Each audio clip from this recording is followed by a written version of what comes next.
Students நம்ம இன்னைக்கு பார்க்க போகிற டாபிக் என்னன்னு பார்த்தீங்கன்னா memory in learning process. Artificial இன்டெலிஜென்ஸில் லேர்னிங் ப்ராசஸில் மெமரினா என்னன்னு சொல்லிட்டு பார்க்க போகிறோம். இன் ஆர்டிஃபிஷியல் இன்டெலிஜென்ஸ் பார்த்தீங்கன்னா மெமரி தான் பார்த்தீங்கன்னா ஒரு இம்பார்ட்டன்ட் ரோல் இருக்குது. எதுனா லேர்னிங் ப்ராசஸ்க்கு நமக்கு தேவை முக்கியமானது எதுன்னு பார்த்தீங்கன்னா அது வந்து மெமரி தான். இந்த மெமரி வந்து எது ரெஃபர் பண்ணுது அப்படின்னு பார்த்தீங்கன்னா மெஷின் லேர்னிங் மாடல்.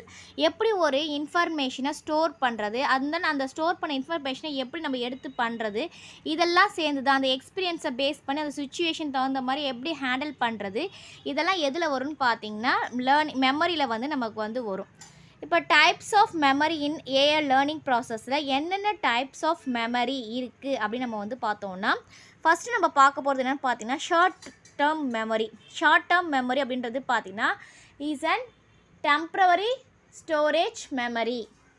இந்த ஷார்ட் டேர்ம் மெமரின்றது பார்த்தீங்கன்னா நம்ம ஏற்கனவே சொன்னோம் இல்லையா, டெம்பரரி ஸ்டோரேஜ். ஒரு இன்ஃபர்மேஷனை டெம்பரரியாக ஸ்டோர் பண்ணி அது இம்மிடியேட்டாக ப்ராசஸ் பண்ணுறோம்ல, இப்போயே பார்த்துட்டு அதை உடனே ப்ராசஸ் பண்ணுற இடத்துல யூஸ் பண்ணுறதான் பார்த்தீங்கன்னா ஷார்ட் டேர்ம் மெமரி அப்படின்னு சொல்லுவோம். இப்போ இந்த ஏஐயில் இந்த ஷார்ட் டேர்ம் மெமரி வந்து எதுக்குன்னு பார்த்தீங்கன்னா கொஞ்சம் காலத்தில், அதாவது சீக்கிரமாகவே ஒரு இதை வந்து நம்ம யூஸ் பண்ண போகிறோம், ரீகால் பண்ண போகிறோன்னா அப்போ வந்து ஷார்ட் டேர்ம் மெமரி வந்து யூஸ் ஆகும். மோஸ்ட்லி வந்து பார்த்திங்கன்னா நம்ம லாங் டேர்ம் மெமரியை தான் நம்ம வந்து நிறையா வந்து இதில் வந்து யூஸ் பண்ணுவோம். நெக்ஸ்ட்டு வந்து நம்ம வந்து பார்க்க போகிறது எதுன்னு பார்த்தீங்கன்னா லாங் டேர்ம் மெமரி. இது வந்து பார்த்திங்கன்னா பெர்மனன்ட் ஸ்டோரேஜ். அதாவது எப்போவுமே அந்த இன்ஃபர்மேஷன் வந்து எங்கே இருக்கும், அந்த ஸ்டோரேஜில் வந்து இருக்கும். லாங் டேர்ம்னால் நிறைய நேரம் வரைக்கும் அது இருக்கும். அதான் பெர்மனெண்ட்டாக இருந்துச்சுன்னா நம்ம எப்போ வேணால் எடுத்துக்கலாம் இல்லையா. இப்போ இந்த ஆர்டிஃபிஷியல் இன்டெலிஜென்ஸில் பார்த்தோம்னா அந்த லாங் டேர்ம் மெமரி எதுக்கு யூஸ் ஆகும்னா ஒரு இன்ஃபர்மேஷனை ஸ்டோர் பண்ண வைக்கிறதுக்கு, அந்த இன்ஃபர்மேஷனை கெட் பண்ணுறதுக்கு, அது ரிலேஷன்ஷிப் எப்படி இருக்குன்னு சொல்கிறதுக்கு. அது பார்த்திங்கன்னா லாங் பீரியட் எப்போ வேணாலும் எடுத்துக்கலாம். அதான் பார்த்திங்கன்னா லாங் டேர்ம் மெமரி. இந்த எல்டிஎம்ன்றது பார்த்தீங்கன்னா ஏ சிஸ்டம் பார்த்திங்கன்னா எங்கெல்லாம் யூஸ் ஆகும் அப்படின்னு பார்த்தீங்கன்னா இஸ் எ கிரிட்டிக்கல் காம்போனன்ட். எப்படின்னா ஓகே, இது பார்த்தீங்கன்னா இன்ஃபர்மேஷனை நம்ம வந்து கெட் பண்ணுறதுக்கு அந்த மாடல்ஸ் எப்படி எந்த மாதிரி இன்ஃபர்மேஷன்ஸ் எந்த நேரத்தில் எடுக்கணுன்றது எப்போ வேணாலும் நம்ம வந்து எடுத்துக்கலாம். இந்த வந்து பார்த்திங்கன்னா இங்கே வந்து பார்த்திங்கன்னா இட்ஸ் ரெஸ்பான்சிவ் பிஹேவியர். இதோடைய ரெஸ்பான்சிவ் பிஹேவியர் எப்படி இருக்கும், அட்ஜஸ்ட் பண்ணிக்கும். அதாவது லாங் டேர்ம் மெமரி பார்த்தோம்னா ஏற்கனவே வந்து பார்த்திங்கன்னா அது என்ன பண்ணால் கம்பேர் பண்ணும். ஓகே, இப்போ ஒரு இதை ப்ராசஸ் பண்ணோன்னா இதுக்கு முன்னாடி அது ஹியூமன் வந்து எப்படி அதை வந்து ப்ராசஸ் பண்ணுவாங்க, அவங்க எப்படி ஐடென்டிஃபை பண்ணுவாங்க, அது ஷேப் எப்படி இருக்கும், பிஹேவியர் எப்படி இருக்கும்னு சொல்லிட்டு ரீகால் பண்ணி அதுக்கப்புறம் தான் நமக்கு வந்து ஆன்சர் வரும். அதான் பார்த்திங்கன்னா லாங் டேர்ம் மெமரி.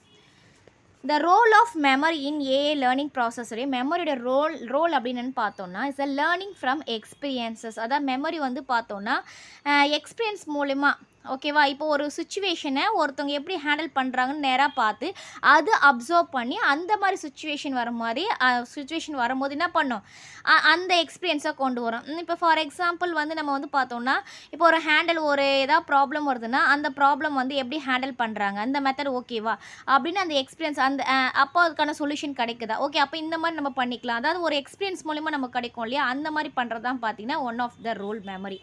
நெக்ஸ்ட்டு வந்து பார்த்திங்கன்னா பேட்டர்ன் ரெகக்னைசேஷன். பேட்டர்ன்ஸ் மீன்ஸ்னால் ஒன்றோட ஒன்று கம்பேர் பண்ணுறது. ஓகே, இப்போ லெமன் வந்து ரவுண்டாக தான் இருக்கும், எல்லோவாக இருக்கும், ஸ்மாலாக இருக்கும் அப்படின்றது தெரிஞ்சுக்கிறோம் இல்லையா. அப்போ அப்போ ஆரஞ்சும் அதே மாதிரி தான் இருக்கும், கொஞ்சம் பெருசாக இருக்கும் அப்படின்னு ஒன்றோட ஒன்று ரெகக்னைஸ் பண்ணி அது ரிலேஷன்ஷிப் என்னென்னு தெரிஞ்சு வச்சுக்கதான்னு பார்த்தீங்கன்னா அதை டிஃப்ரென்ஸை நம்ம புரிஞ்சு வச்சுக்கதான் பார்த்தீங்கன்னா பேட்டர்ன் ரெகக்னைசேஷன். நெக்ஸ்ட்டு வந்து பார்த்திங்கன்னா டெசிஷன் மேக்கிங் அப்படின்னு நம்ம வந்து சொன்னோன்னு பார்த்திங்கன்னா மெமரி ப்ரொவைட்ஸ். அதாவது இன்ஃபர்மேஷன் வந்து இன்ஃபார்ம் டெசிஷன்ஸ்.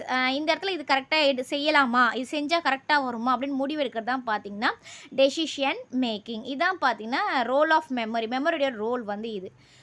அடுத்தது பார்த்திங்கன்னா அதிலே வந்து இம்ப்ரூவிங் பர்ஃபார்மன்ஸ். அதாவது நம்மளுடைய ஓவர் டைம் ஸ்டோரிங் அண்ட் ஒவ்வொரு டைமும் பார்த்திங்கன்னா சக்ஸஸ் அண்ட் ஃபெயிலியரை பேஸ் பண்ணி ஓகே இந்த மாதிரி பண்ணலாம், இந்த மாதிரி செய்யலாம், இந்த மாதிரி பர்ஃபார்மன்ஸை மாற்றலாம் அப்படின்னு தன்னைத்தானே மாற்றிக்கிறது. ஓகேவா, இப்போ வந்து ஒரு மெத்தடை யூஸ் பண்ணும்போது ஃபெயிலியர் ஆகிடுச்சின்னா திருப்பி அதே வேறு மெத்தடை யூஸ் பண்ணும்போது சக்ஸஸ் ஆச்சுன்னா அப்போ என்ன பண்ணிக்கோன்னா அந்த மெமரியில் வந்து ஃபெயிலியர் ஆனதை வந்து அதை விட்டுட்டு சக்ஸஸ் ஆனால் எப்படி இருக்கும்னு சொல்லிட்டு தன்னைத்தானே வந்து அது ஸ்டோர் பண்ணிக்கும்.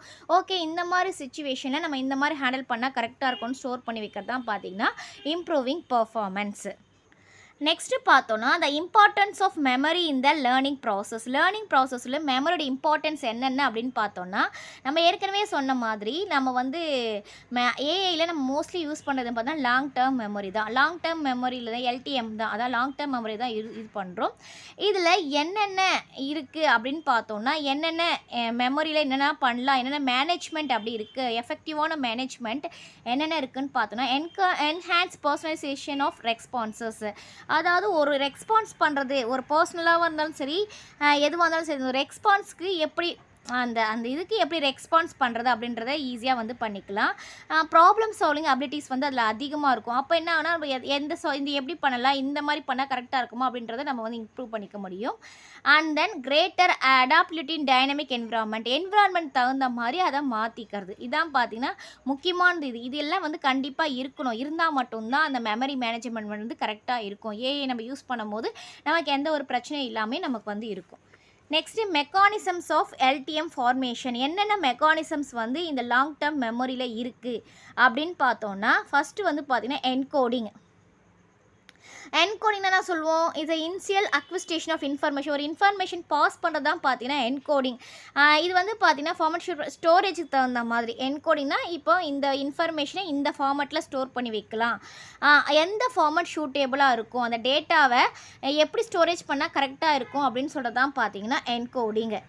நெக்ஸ்ட்டு வந்து பார்த்தீங்கன்னா கன்சாலிடேஷன் அப்படின்னா ஏதாவது நியூ இன்ஃபர்மேஷன் வந்துச்சுன்னா அந்த இன்ஃபர்மேஷனை ஏற்கனவே இருக்கிற மெமரியோட கம்பேர் பண்ணி பார்க்கும். ஓகே, இது வந்து பார்த்தீங்கன்னா இதோட சேர்க்கலாமா, இப்போ அனிமல்ஸ் அப்படின்னா நிறைய அனிமல்ஸ் பார்க்குறோம். அந்த அனிமல்ஸில் இப்போ ஒரு நியூ இன்ஃபர்மேஷன் புதுசாக பார்க்குறோம், அது வந்து ஏற்கனவே இப்போ கம்பேர் பண்ணுறேன்னு வச்சுக்கோங்க. ஃபார் எக்ஸாம்பிள், இப்போ நம்ம வீட்டில் வளர்க்குற மாட்டுக்கும் காடில் இருக்க மாடுக்கும் இருக்கு இல்லையா, அப்போ வீட்டில் பார்த்த மாடு அது வந்து அப்சர்வ் பண்ணி வச்சுருக்கோன்னு வச்சுக்கோங்களேன். அப்போ வந்து பார்த்தீங்கன்னா காட்டில் இருக்க மாடை வந்து கம்பேர் பண்ணி பார்க்கும். ஓகே, இது அந்த கேட்டகரியா, ஓகே அந்த கேட்டகரியாக இருந்தால் ஓகே இது ஒரு டைப் ஆஃப் வந்து பஃபலோவோ கோட்டோ கவ்வோ ஏதோ ஒன்று, இது ஒரு டைப் ஆஃப் இதே சேர்ந்தது அப்படின்னு சொல்லிட்டு ஏற்கனவே நியூ இன்ஃபர்மேஷனை பார்த்ததை ஏற்கனவே இருக்கிறதோட கம்பேர் பண்ணி மேட்ச் பண்ணி வைக்கிறது தான் கன்சாலிடேஷன் சொல்லுவோம்.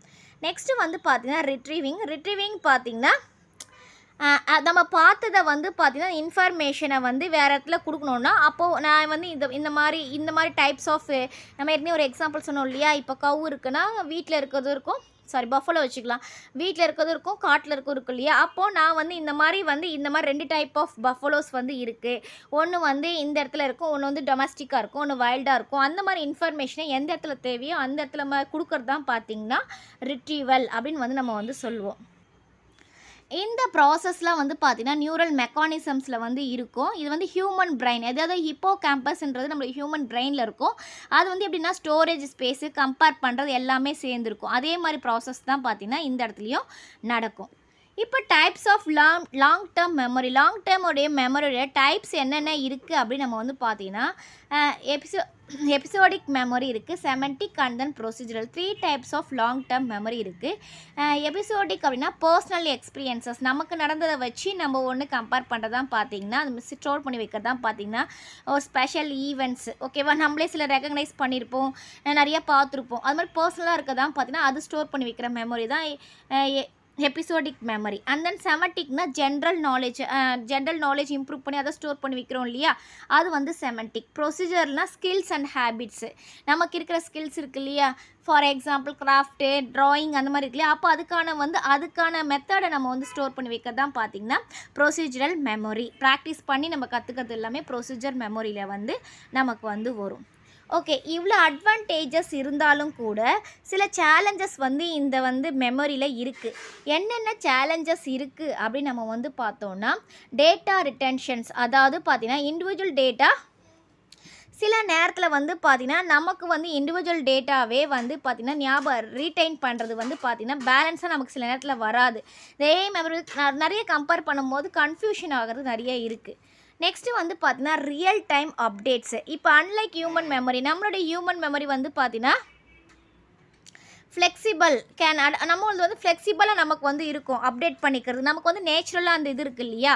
அப்போ நம்ம வந்து டக்குன்னு நம்ம வந்து என்ன பண்ணிக்கலாம், நம்ம அப்டேட் பண்ணிக்கிட்டே இருக்கலாம். ஆனால் ஏஐ மாடலில் பார்த்தீங்கன்னா ரீட்ரைனிங், அதாவது அப்டேட் பண்ணுறது நம்ம என்ன பண்ணணும், மறுபடியும் அதுக்கு ட்ரைனிங் கொடுத்தா தான் என்ன ஆகும்னா அதை அப்டேட் பண்ணிக்கும். நம்ம ஹியூமன் கம்பேர் பண்ணும்போது பார்த்தீங்கன்னா அதுக்கு வந்து நம்ம ரீட்ரைனிங் கொடுத்தா தான் அது மெமரியில் வந்து வச்சுக்கும். நெக்ஸ்ட்டு வந்து பார்த்தீங்கன்னா ஸ்ட்ராட்டஜிஸ் ஃபார் என்ஹான்சிங், என்னென்ன ஸ்ட்ராட்டஜிஸ் இருக்குது, அதாவது நம்ம என்னெல்லாம் இம்ப்ரூவ் பண்ணிக்கணும் இந்த மெமரியில் ஏஐ மாடல்னு பார்த்தீங்கன்னா 2 இருக்குது. ஒன்று வந்து பார்த்தீங்கன்னா இன்க்ரிமெண்டல் ட்ரைனிங் இருக்குது. இன்க்ரிமெண்டல் ட்ரைனிங் அப்படின்னு பார்த்தீங்கன்னா இஸ் இம்ப்ளிமெண்ட் ட்ரைனிங் மெத்தட்ஸு, அதாவது இன்னும் நிறைய நியூ டேட்டா வந்தால் ப்ரீவியஸில் இருக்கிறத வந்து மறுபடியும் ரீட்ரைன் பண்ணாமல், ஓகேவா, நியூ டேட்டாவை நம்ம கொடுத்தாலும் கூட ப்ரீவியஸில் இருக்கிறது லாஸ் ஆகாமல் பார்த்துக்கணும். அந்த மாதிரி ட்ரைனிங் வந்து அது கொடுக்கணும். ஏன்னா ஏற்கனவே இருக்கிறது டெலீட் ஆகிடக்கூடாது இல்லையா? நியூ டேட்டாவும் வந்தாலும் ஏற்கனவே இருக்கிறதும் நமக்கு என்ன வரணும், லாஸ் ஆகாமல் பார்த்துக்க தான் பார்த்திங்கன்னா இன்க்ரிமெண்டல் ட்ரைனிங் அப்படின்னு வந்து நம்ம வந்து சொல்வோம். நெக்ஸ்ட்டு வந்து பார்த்திங்கன்னா மெமரி ரீஃபைன்மெண்ட்டு.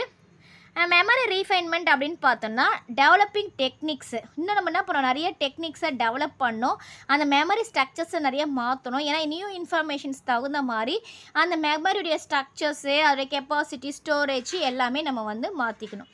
இப்போ இந்த டாபிக் உங்களுக்கு கிளியராக புரிஞ்சிருக்கும்னு நினைக்கிறேன். Thank you students.